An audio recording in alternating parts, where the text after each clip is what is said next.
बहुत समय पहले की बात है। एक छोटे से गांव में एक लकड़हारा रामदेव रहता था। वह साधारण जीवन जीता था, परंतु उसकी मेहनत और ईमानदारी के कारण सभी गांव वाले उसे बहुत सम्मान देते थे। रामदेव का दिल बहुत बड़ा था और वह किसी भी जरूरतमंद की मदद करने में पीछे नहीं रहता था। एक सर्दी की रात, जब ठंडी हवाएं चल रही थी और बर्फ गिर रही थी, रामदेव जंगल से लकड़ी काटकर घर लौट रहा था। तभी उसने देखा कि एक छोटी सी चिड़िया ठंड से कांप रही थी। वह बहुत कमजोर लग रही थी और अपनी जगह से हिल भी नहीं पा रही थी। रामदेव को उस पर दया आई। उसने चिड़िया को अपने हाथों में उठाया और उसे घर ले आया। रामदेव ने चिड़िया को आग के पास बैठाया और उसे गर्मी दी।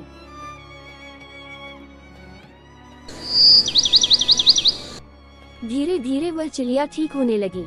उसने दाना भी खाया और अपनी ताकत जुटाई।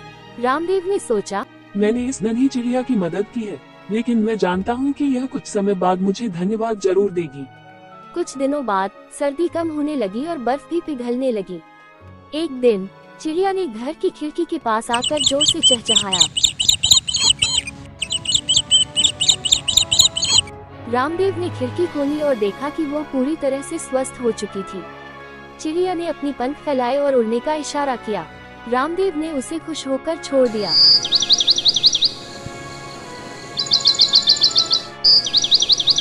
उड़ जाओ, तुम अब स्वतंत्र हो, रामदेव ने कहा।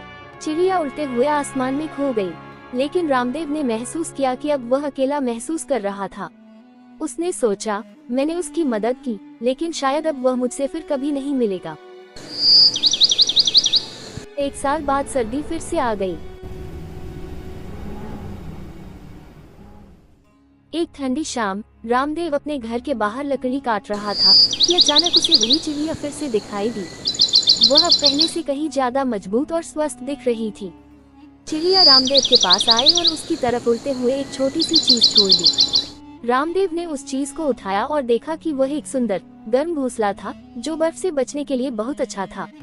रामदेव को ये देखकर आश्चर्य हुआ। ये घोंसला तो बहुत ही खास है, उसने कहा। चिड़िया ने चहचहाते हुए उसे संकेत किया कि यह घोंसला उसकी कृतज्ञता का प्रतीक है। उसने अपनी मदद के बदले में रामदेव को ये घोंसला दिया था, ताकि वह सर्दी में आराम से सो सके। रामदेव ने घोंसला लिया और चिड़िया को धन्यवाद कहा। चिड़िया ने फिर से आसमान में उड़ान भरी और रामदेव को अकेला छोड़ दिया। अब रामदेव जानता था कि उसकी अच्छाई कभी व्यर्थ नहीं जाती। हर साल जब सर्दी का मौसम आता, चिड़िया रामदेव के पास वापस लौटती और हर बार वह उसे एक नया और बेहतर घोंसला देती। ये घोंसला हमेशा गर्म और ठंड से बचाने वाला होता। रामदेव ने देखा कि उसकी मदद का कोई भी कार्य कभी निष्फल नहीं जाता। जब भी हम किसी की मदद करते हैं, तो भले ही हमें उसका तुरंत जवाब न मिले, लेकिन समय आने पर वह किसी रूप में वापस लौट आता है। एक दिन रामदेव ने चिड़िया से पूछा, तुम हर बार मुझे घोंसला क्यों देती हो? चिड़िया ने जवाब दिया, तुमने मुझे उस दिन बचाया था जब मैं ठंड से मरने वाली थी। तुमने मुझे जीने का मौका दिया और अब मैं तुम्हें कुछ देने का मौका पाती हूँ। रामदेव ने मुस्कुराते हुए कहा, सच्ची मदद तो वही होती है जब हम बिना किसी स्वार्थ के दूसरों की सहायता करते हैं। ये कहानी हमें बहुत सी महत्वपूर्ण बातें सिखाती है। कृपा का फल कभी व्यर्थ नहीं जाता।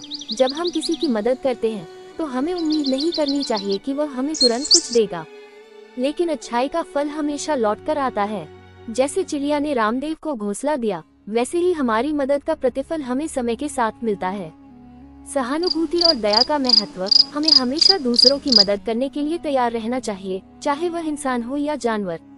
रामदेव ने बिना किसी स्वार्थ के चिड़िया की मदद की और इसका परिणाम उसे मिला।